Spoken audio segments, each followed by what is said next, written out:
Lagay mo dito. Lagay ko dito? Dapat umaapoy yan eh. Sa taas, tignan mo, ano mo yung apoy sa taas. Dapat ba ilutuin mo yung bote? Dapat luto.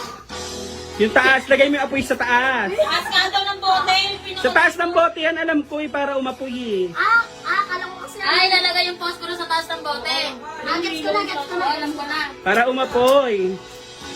Yan, parang ganyan. Ayan, patong mo yan dyan, yan. Ay, gago. Bakit ayaw? Ba't ganun kasi, bes? Yan. Tapos, Lagay mo dito. lagay ko dito? Dapat umaapoy yan eh. Sa taas, tignan mo, ano mo yung apoy sa taas. Dapat ba ilutuin mo yung bote? Dapat luto. Yung taas, lagay mo yung apoy sa taas. Taas ka daw ng bote. Sa taas ng bote yan, alam ko eh, para umapoy eh. Kala ko kasi. Ay, ilalagay yung poskoro sa taas ng bote. Gets ko na, gets ko na. Alam ko na.